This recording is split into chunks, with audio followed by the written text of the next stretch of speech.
Welcome, panelists, to this section of our Canadian Vision 2020 Summit. And thank you all for agreeing to take part in this discussion.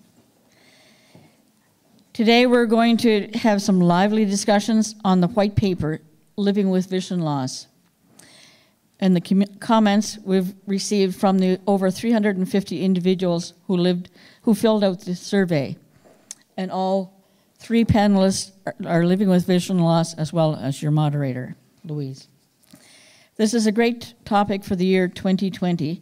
As we all know, a visual acuity measurement is 20/20, is associated with perfect vision. The majority of us in the room know the daily challenges of not having 20/20 vision. We're going to talk about misconceptions, biases, discrimination, employment or lack thereof, marginalization, inclusion, accessibility, access to accessible assistive technology, barriers being a big one, families, privacy, caregivers, and collaboration. This is a lot, but we're only scratching the surface. Until recently, vision loss has been largely ignored by the government and the public in general. Fortunately, organizations, often for the blind, are now actively engaged in advocacy in reducing barriers, changing what it means to be blind, educating about our ability, researching for cures to prevent blindness, educating the public regarding the importance of regular eye examinations, training peers with technology, and much more to reduce barriers, eliminating myths, and increasing employment opportunities. So now, panelists, I'll speak to each of you individually, asking you to give a little update as to how we brought you here and what your life has been to bring you here. So beginning with Luna Bengio. So I'll let you to describe who you are and a little bit about things. Okay. So hopefully this microphone is on. Good morning. Bonjour à tous et à toutes. C'est un énorme plaisir et un honneur et un privilège d'être ici ce matin et de vous dire un petit peu qui je suis et de partager avec vous ce en quoi je crois énormément, qui est le fait que, avant tout, nous sommes des personnes. So it's the living with vision loss, so the living word that is so important in the name of this panel, because it's all about how we as people who happen to have one characteristic that has to do with vision loss are able to live. So I wanted to tell you just very few things about who I am before I turn it over to Louise, who has lots of questions to ask. So first of all, you all heard our deputy minister, and so you can realize how amazing it is to be working for and with someone like Yasmin Laroche, who has made such a difference in what working as a federal public servant really is. And having started my career a long time ago in the federal public service, close to 30 years, like in April, and having started in an environment that really was a community development program for people with disabilities, so grants and contributions back in the day, and having very consciously decided to leave that environment because I wanted to prove that I could do something different. I wanted to prove mainly to myself, but also to others, that I could work in an area that had nothing to do with disabilities. I have benefited from a very diversified career in the federal public service, and I think it hasn't been without its challenges. It hasn't been without its difficulties and struggles and stresses and discrimination and feeling excluded. But after a certain number of years, it was time for me to give back to the federal public service what it's given me. And we're better to do that than with a group like the Office of Public Service Accessibility that is definitely a very small group of amazing people who really believe that they can make a difference. In addition to being a very convinced and extremely proud public servant, I am the grandmother, the proud grandmother of 4. They are my pride and joy. They go from 14 to 2. I also have benefited from moving from Morocco, where I was born, and living in Canada, which to me will remain the land of opportunity because it's given me so much.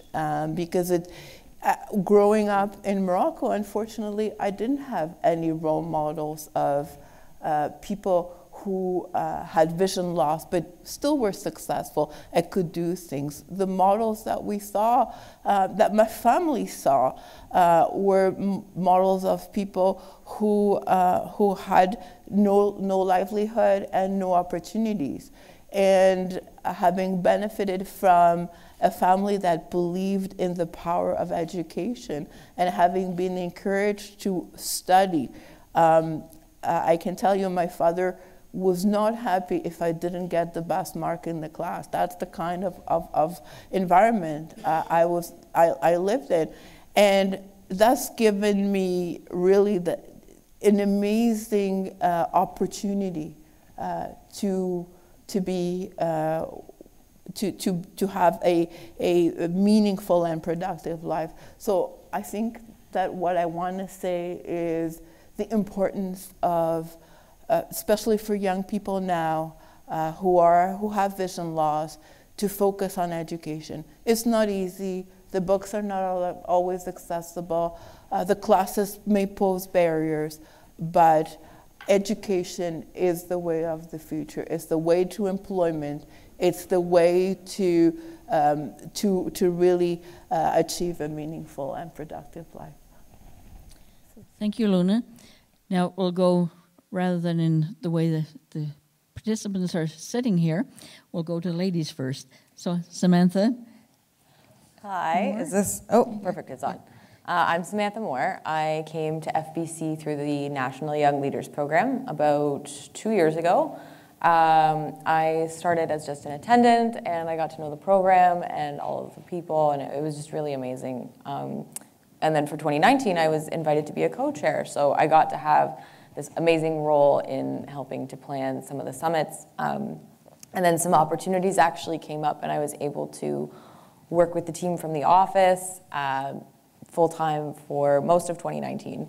And it was really great. We got to travel, we got to challenge a bit of stigma, all kinds of stuff. And so I had actually gone to school for event management. So for me, I was like, ooh, I got to plan events for all of my visually impaired friends. It was really, really fun. And I think it gave me a very strong sense of empowerment and a big connection to my community that I hadn't really always had. So I loved events. I've done Canada Day, New Year's Eve. I also work with the city part-time currently. So I work at a live performing arts theater. I get to work backstage and do hospitality for performers. I get to help make sure shows are executed. I get to manage our wonderful team of ushers. And I think like Luna, I almost crave, as much as I love being involved with the community, I also I think because I'm still very early in my career, I like knowing that I can do something else. I think when I applied to post-secondary, I was very eager to not be involved with it, and I wanted to look at all the other things I could do. So I went into fashion and then later on event management.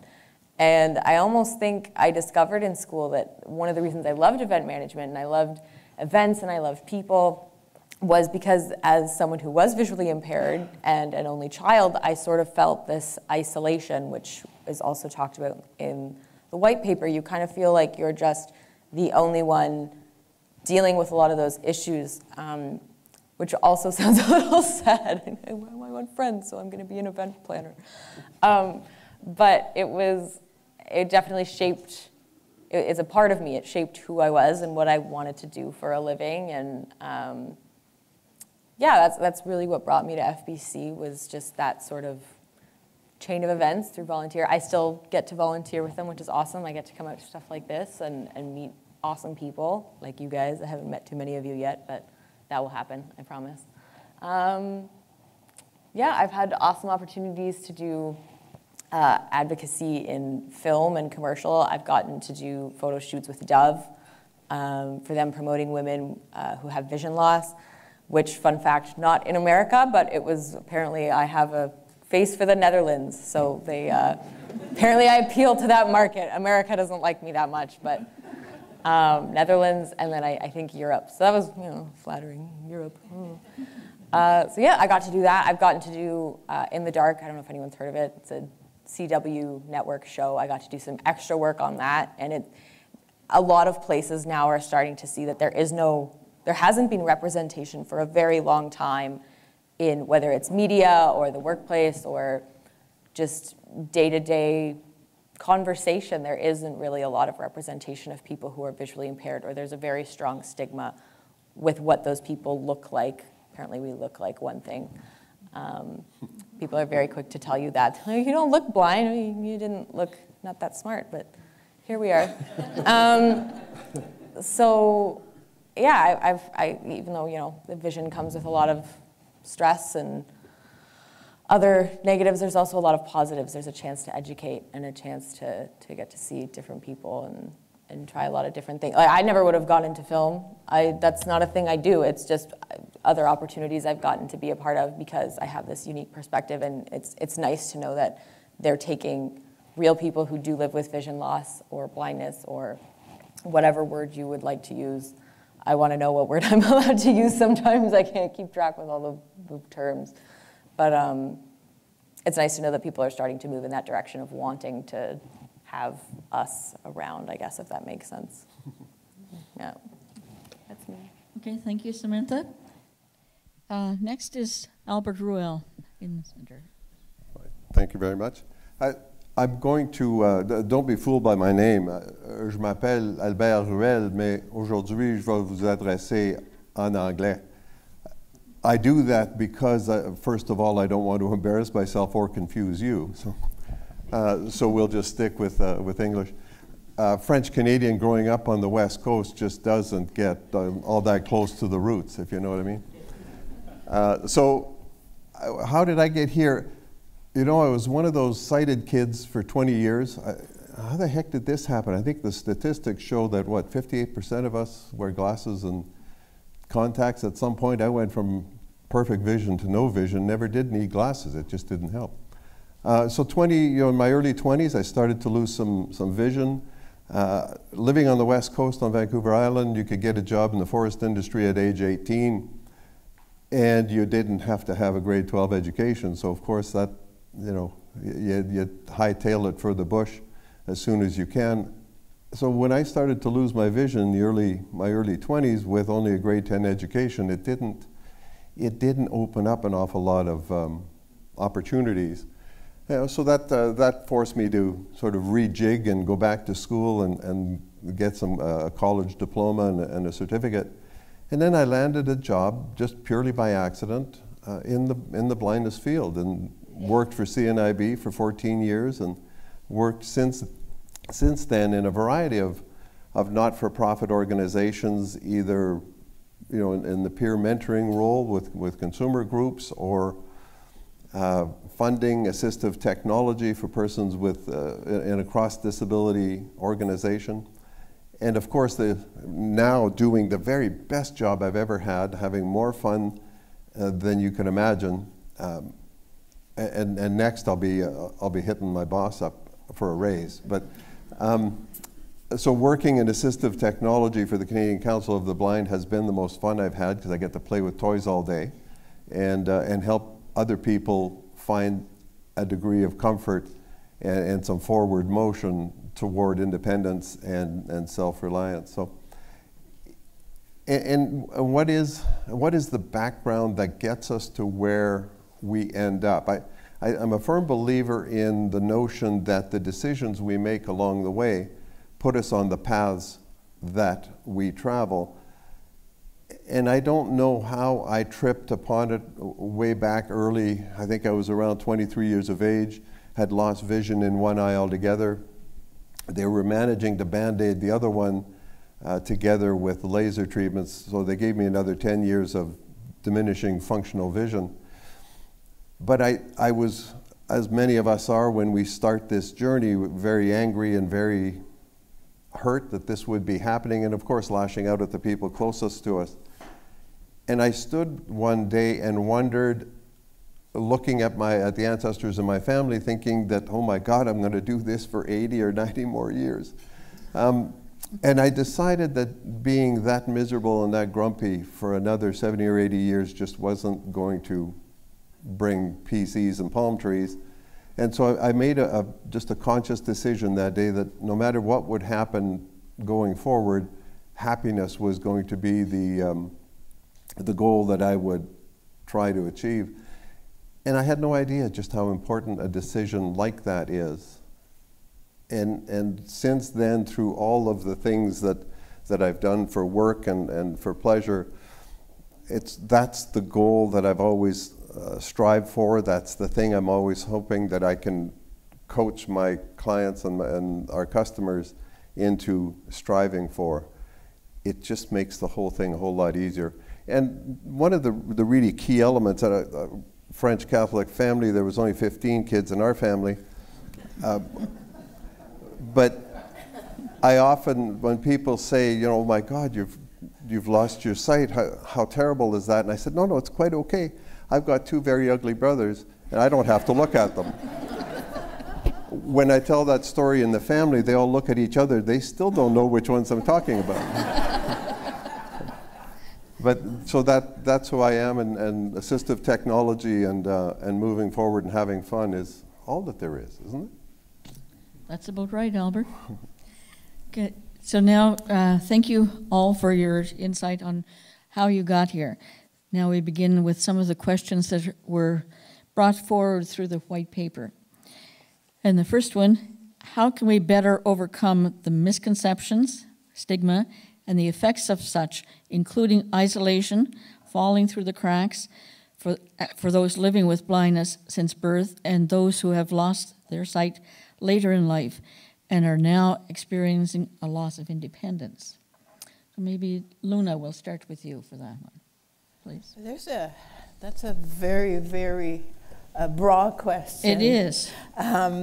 So I'll start by saying that I think the important thing for those of us who are living with vision loss is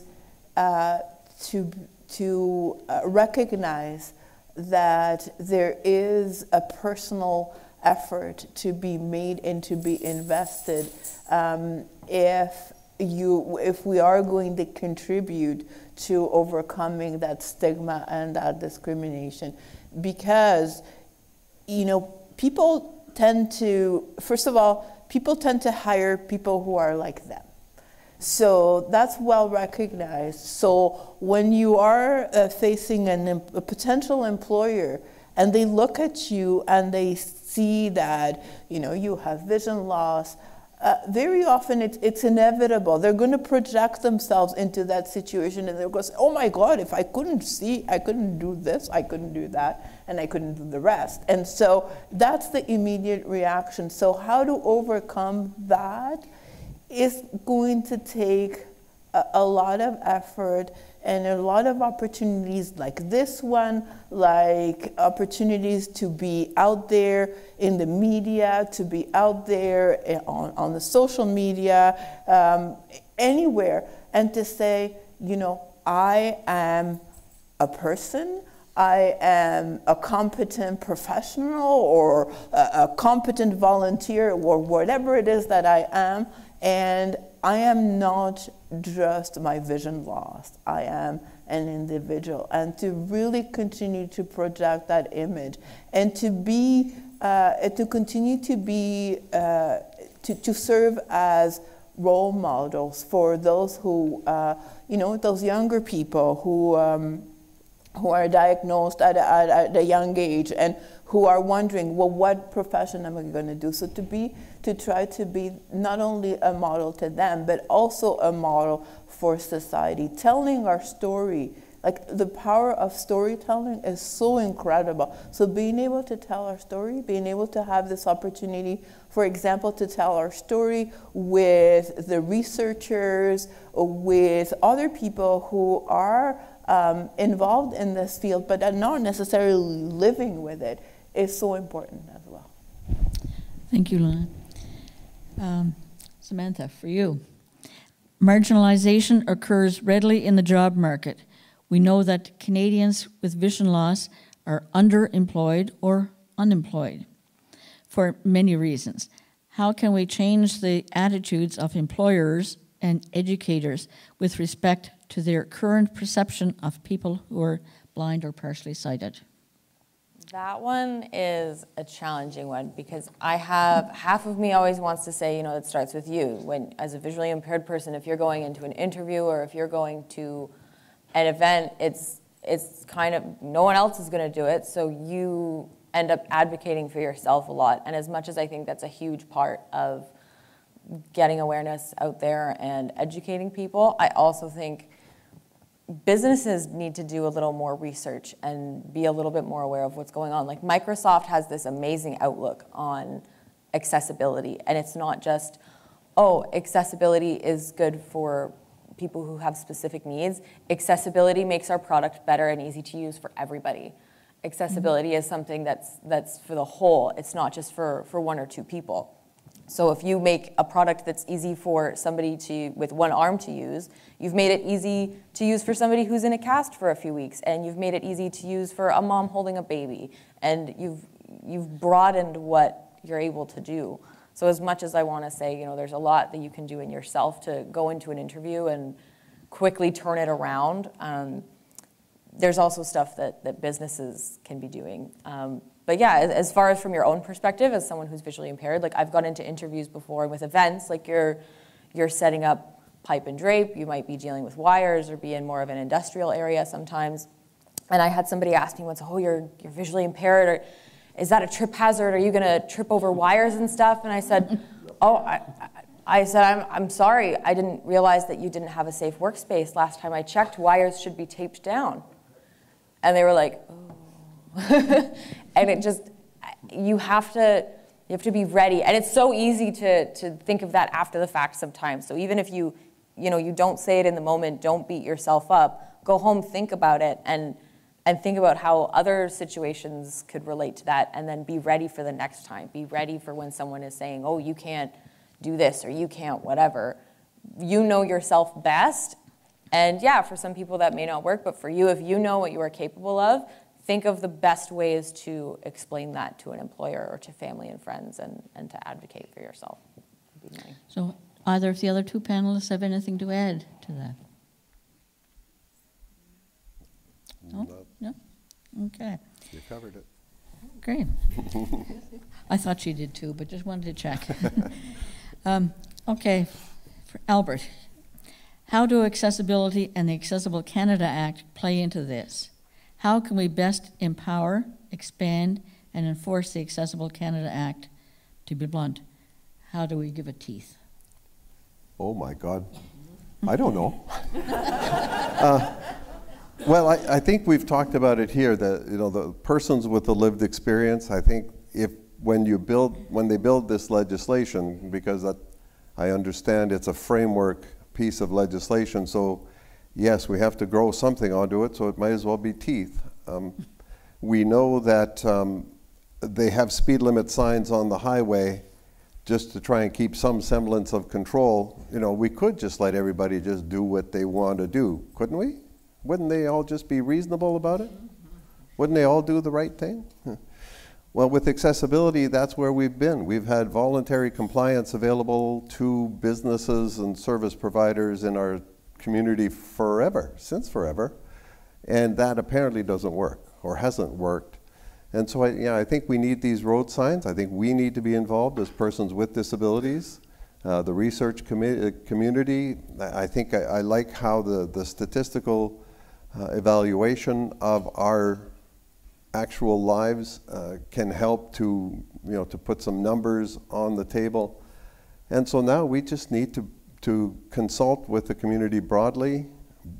And I'm always saying to engineers and planners and the like, if you've talked to your blind neighbor, that doesn't mean you know anything about blindness. Consultation needs to be broadly based. It needs to be repetitive. It needs to come back time and time again, and it needs to be lots of us. And so those of us with lived experience, I think Canada has an opportunity here to build the best piece of accessibility legislation in the world, so let's just do it. That's who we are. And we want to. So therefore, nothing about us. Nothing about us without us. Yeah. Okay, thank you. Research indicates that our community is grossly unemployed, and many of those employed are underemployed. This is a tragedy. How can we best how can we do increase public awareness and at the same time drive change? How can accessible technology improve this situation? So there's a piece there for Albert in the technology part, but either of the other two ladies want to start off with something on the research indicators for unemployment. Perhaps I'll take it a bit because it's one of the things I work on, and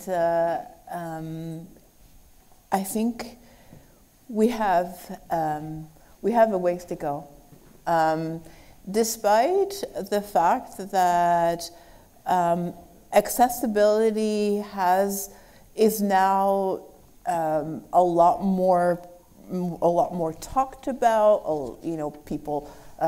People think about accessibility, but I think where we have a challenge is in ensuring that the environment becomes more hospitable for people with disabilities, that the environment changes, because that contributes to eliminate a lot of the barriers. The Microsofts of this world that Samantha was alluding to, they've understood. They've realized that they have a pool of potential customers. They have a pool of potential employees and talent they can tap into who are people with disabilities, and therefore they understand that it's important to improve accessibility. So by making our environment more accessible, barriers will start to disappear, because the World Health Organization defines a model of disability that is basically about a mismatch between the individual and their environment. So if we can really push to make the environment more accessible, and if we can work by raising awareness on the attitudes and the understanding that people have about somebody with a disability, to look not just at the disability, to look at what the person can bring, a diversity of perspectives, a dedication to succeed, a really very strong desire to be part of society. I think we will improve. It's going to take time, and we have a ways to go. I really like to think that accessibility plus attitude means inclusion, equals inclusion. And it's a simple, very simple, like, you know, hokey formula, but really, if we manage to make the environment more accessible, so eliminating those actual barriers, if we can change the attitude, people with disabilities will be included. And we will feel that we are part of the world that we all live in. So basically, we're talking about educating the architects, the engineers, and the general public, just about people who have vision loss are able to do things, providing you eliminate the barriers around so that we can get there. That kind of sums some of it up. Albert, on the technology side of this. You know, we're living in interesting and exciting times. There was a time not very long ago when I would first meet someone who was newly experiencing vision loss or has recently become blind. The first question I would always ask is, how big is your backpack? Because we had a GPS device and a talking book machine and you know, the blah, blah, blah, and the quack. It was a backpack full of this stuff. Today I walked in the room with an iPhone that I can use, a mainstream device, no specialty device, but some specialty software within it, one device, and it's my accessible calendar, it's my contacts list, it's a communications tool, it's an evaluation tool, there's some artificial intelligence that helps me to get an understanding of the scene in front of me. It's an amazing tool, and it's mainstream. And that's where we seem to be going, and that's what inclusion means. It means you build the device, and I think somebody alluded to it earlier, if you don't consciously plan to include, you, by extension, exclude, and that's what's exciting about today. You know, my television at home, I can say, hey Google, play Forrest Gump on living room TV, and pop, up it comes. So the hotel I'm staying at here in Ottawa, next time I come to Ottawa, I want to be able to walk into that elevator and say, 5th floor, please. So we're getting there. I think technology is coming along, and it's becoming more mainstream, and that's what I'm really excited about. Thank you. Privacy can be a large issue. Some may not want to disclose their level of sight loss for fear of not getting a job. Others may be discriminated against because their condition is inherited. Is there any protection or assistance to overcome these fears? Samantha, yeah? That one's an interesting one because there's a lot of protection on paper, but I don't, and sometimes it helps, but I don't know if in my personal experiences or in the experiences of a lot of my visually impaired peers, if that actually works in real life. Like, I had somebody in a job interview ask me how many fingers they were holding up, and I was like, I haven't been asked that since kindergarten. Like, what are you doing? Like, this is not, what makes you think this is okay?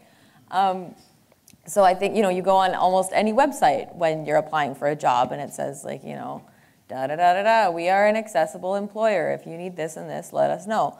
And sometimes it works, but other times, like when you actually physically go in for an interview, if you have a cane, like you don't even have to disclose. That cane or that dog does that for you. So that's a challenge. And some people even choose. Some people just are like, I'm going to go into this interview with nothing and see how it goes.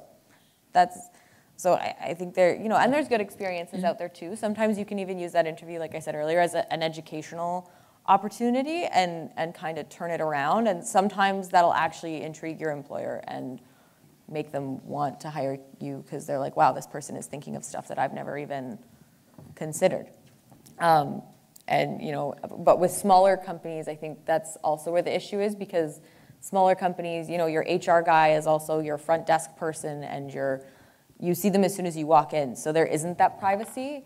You see it more with bigger corporations where you can approach HR separately. And HR may know you need large print or braille or whatever ahead of time, but that person in the room with you may not know that. So I find bigger corporations are able to provide a little more privacy, in my experience. Some people have totally opposite experiences. And then smaller businesses have a harder time accommodating that privacy. Okay, thank you. Here's kind of a loaded one as well. Seniors or others who have acquired eye disease later in life experience a major change, not only for the individual, but for the family and caregiver. A child born with severe sight loss or rapid sight loss over the next few years can have a dramatic effect on family dynamics.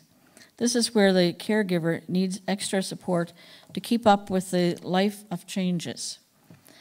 Considering new technology, research, and treatments, do you have the thoughts and recommendations on how to help this situation, and who should provide the input moving forward regarding care for the caregiver? So we're thinking about what care does the caregiver need, and who is a caregiver, and basically what is their role? Don't get me started. Right. Let me tackle that just ever so briefly. See, having lost my sight early in life, presumably in my 20s, I was a pig-headed, stubborn Frenchman.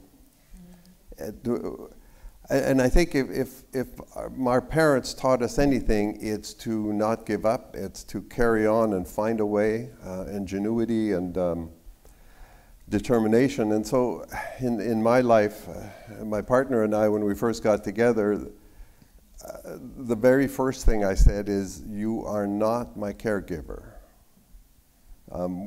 We are in a loving relationship and we will play our roles equally, but it's hard for her as a very nurturing individual to not try and start to take on some of those caregiving roles sometimes. So periodically I have to remind her that no, the fact that you've picked up that responsibility doesn't necessarily mean that it belongs to you. And the odd time I have to be straightened out when I'm starting to get a little clingy or dependent. So I have to be reminded that she's not my caregiver.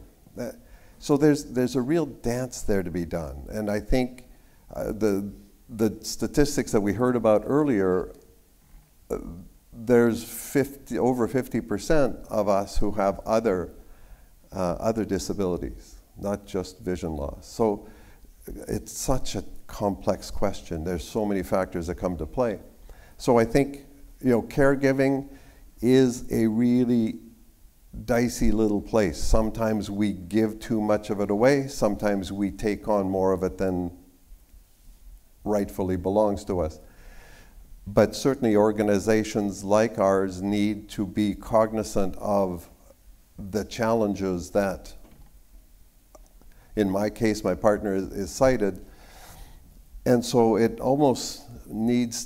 almost need to put together a place where when the blind and vision impaired, or as I prefer to say, the blinkies and blurs get together, there needs to be, that wasn't politically correct, was it? No. Anyway, but there needs to be sort of a session in the other room for those sighted or otherwise abled partners and family members. And I think we don't, in my 30 years of working in this not-for-profit blindness-related organizations, we don't focus on that enough. We don't bring enough of that to the fore. So yeah, I think that discussion needs to happen more, and those organizations of and for the blind should be leading some of that. Some of the caregivers may end up being children of somebody who loses sight later in life, and they may have, as you said, comorbidities, and now it's taking the modern age sons and daughters having to leave time from work or time for their families to take them to appointments or give them better residence to live in. So how do we get around that, or how best do we handle that? Either Luna or Samantha got any answers on that? I don't, like, I'm still, it's hard because that's not really, I've had my same condition like my whole life, right? So that's something, a headspace I've never really had to put myself into. But I would think like there's so many things now that can come to you as opposed to you going there. And I think if we use that for accessibility as opposed to just like pure interest or like, let's make a cool app that brings me food, why can't that bring you like, yeah, it's great. On Instacart, man, they give you groceries, they drop it off at your front door. I don't have to buy expired milk anymore and find out the hard way when I open it. Like, yeah. So I think there's potential for a lot of services, medical services or caregivers to come to you as opposed to maybe those people having to go elsewhere or having to have a child or a significant other bring their parents or whoever it is dealing with the blinkies and blurs in their life to those appointments. Those appointments can come, should be able to come to them, I think. That would really help a lot. Okay, Luna? I think there's an interesting dynamic there to be thought about. Having two grown daughters who have grown up in a family where both parents were blind, it was very tempting to for the world to see them as the people, the ones in charge. And very often, I've had to remind the pediatrician or the school counselor or whatever, I'm the parent, So you need to talk to me because she's a child. So that's the first thing. But I also think that, we tend to overemphasize the dependency that some things can create. For example, if I ask my daughter to come shopping for a new dress, I think that's something that is normal for a mother and a daughter to do. Secondly, I will be there for when she needs somebody to take care of her kids, or to take their kids to the movies, or to help her with rewriting her resume if she's applying to a different job. So I think we have to think that none of us are fully independent, as able-bodied as somebody can be. They always need someone else, and so I think it's important to take these things into context and not to think that just because you're asking someone to do something that's easier for them to do than it is for me, that I am dependent. And so there's that give and take that is so important and that we have to keep in mind if we wanna survive. Thank you. That sums that up very well. So now we have time for questions from the floor. If anybody has a question of one of the panelists or all of the panelists, just raise your hand and somebody will bring you a mic. Hi.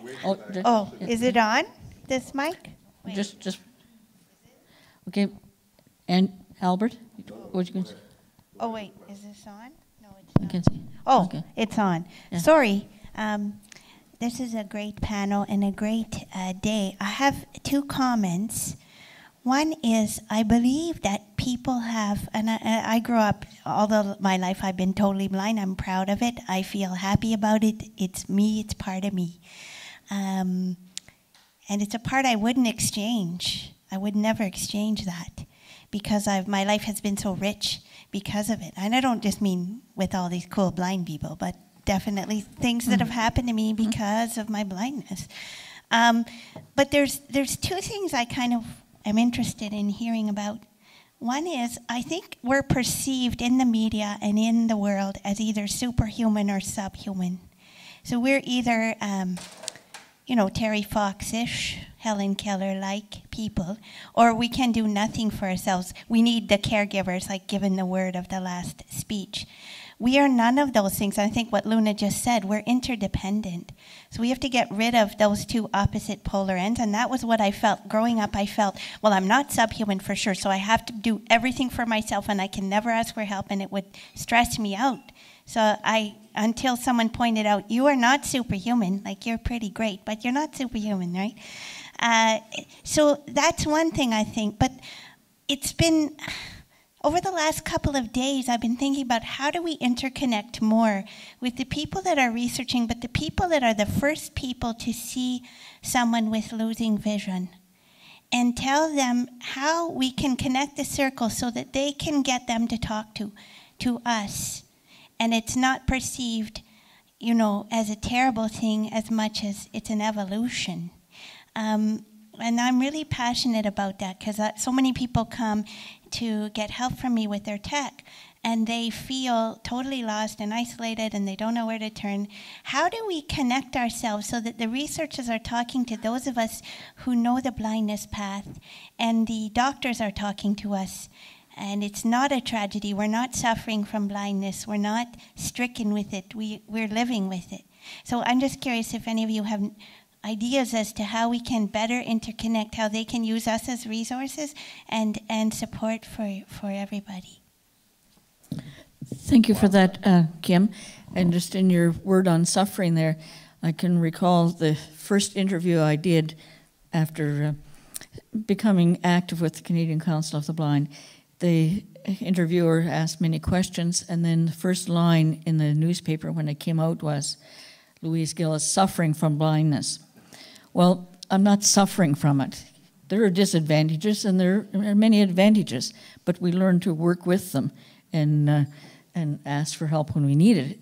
Somebody who is suffering is somebody who has excruciating pain. That's suffering. This is not excruciating pain. It's a disadvantage that we learn to live with and work with it. Well, I don't know, Louise. These scars in the middle of my forehead were a little painful. That's because you're not using your cane right. What cane? But Kim, I feel like I'm superhuman. Isn't it amazing, though, you guys, that we actually can put our pants on with the zipper in the front every time? Isn't that like kind of superhuman stuff? Yeah. We do this stuff. You know, what a dilemma, though, isn't it? And, you know, I did a computer training program for the Canadian Council of the Blind back in 2008, 2009. And boy, I thought I was going to go out there, I was going to be the big hero, teach all these people how to use a talking computer or magnification software. And about 2 months into it, I realized that the really big, important lesson I was teaching them is that a blind guy can come to town, set up this lab of 10 computers, teach it for 2 weeks, put it all back in the box, and move on to the next town and do it again.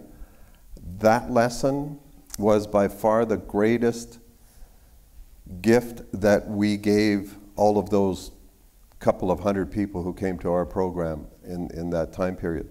So you can tell them all you want. I think it's a Chinese proverb that says, if you tell me, I will likely forget. If you show me, I may remember, but if you involve me, I will understand. And that's critical. That our involvement, engagement, this whole thing around consultation, broad and deep consultation and constant consultation is critical. That's the only way we're going to get there. Any further questions? Got one over here. Do I need a microphone? Yeah. For the recording, I think.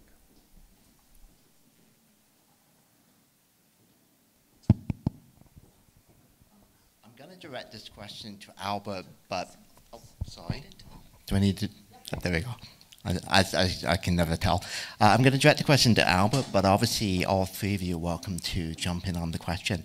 I'm looking at it as a researcher, and what piqued my interest, Albert, was the idea that you said once upon a time you had to have a knapsack full of the technology. Now you have it in your iPhone. If we were to ask you the question, do you require any special features on your phone? Because we now see that a lot of the technology, the default options are now things that indeed many persons with disabilities use, like I can still use a zoom in function on the computer, and we could do it also with the phone. Would you think of that as being, yes, I use an iPhone with special features or specialized software, or do you just think, well, no, I don't. I have an iPhone that just happens to have everything I need? And I'll explain why I'm asking that. Is one of the things that I'm exploring with the research that we do at StatsCan is obviously requirements for age and assisted devices. And we know that the data is only as good as the question is. And so we think that the question works in a certain way, but we want to make sure, in fact, you as the respondent, are you understanding it? So when you talked about that, I wondered if I was to ask you, do you require any specialized software for your phone? Would you say yes to that or no? I would say, well, what is inclusion, right? The iPhone is out of the box, or the iPhone out of the box includes me. The developers of it included me. Is that assistive technology? No, it's just an included, or it's a device that includes me. Just like when I'm talking to our city planners in Parksville, where I live, whenever they get into this thing about, well, you know, geez, that's an inclusion thing, accessibility stuff is all so expensive. And I said, well, listen, if you need to save some money here, why don't you take out all these street lights? Because all they are is an accommodation for the sightlings, right? Save yourself a whole pile of money there and put in a couple of accessible pedestrian signals, and we'll cross the street a little bit more safely. Because after all, can't they just carry a flashlight to get around? Right? So this, you know, the segregated devices and tools that are out there are that flashlight. So in our society, we're not debating whether or not we want to be inclusionary. We're just debating the cost and where we will choose to be included.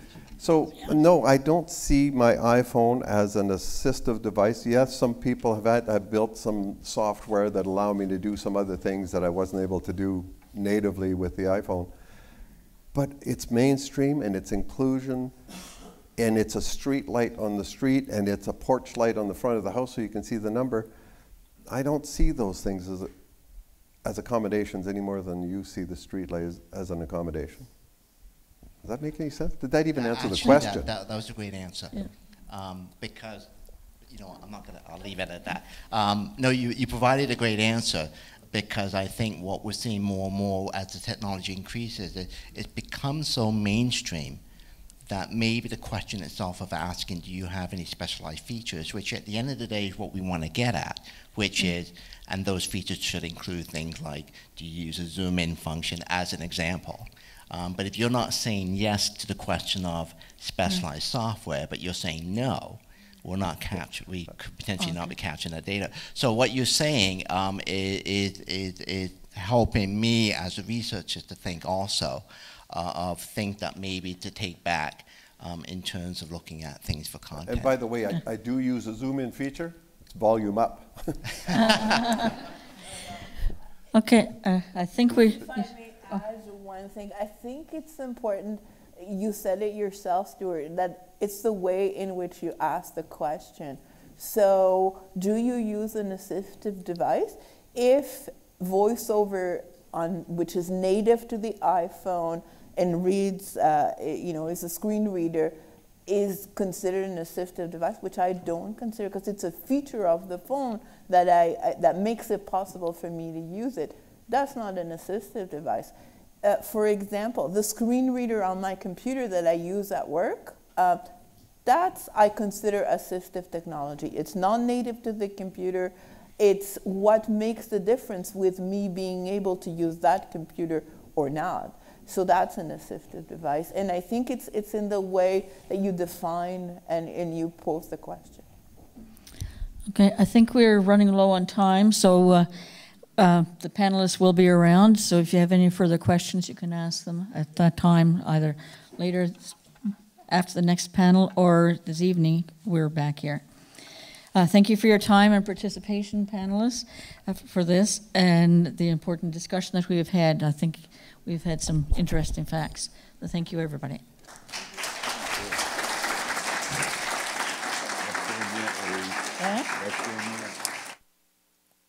We're going to take a quick 10-minute break.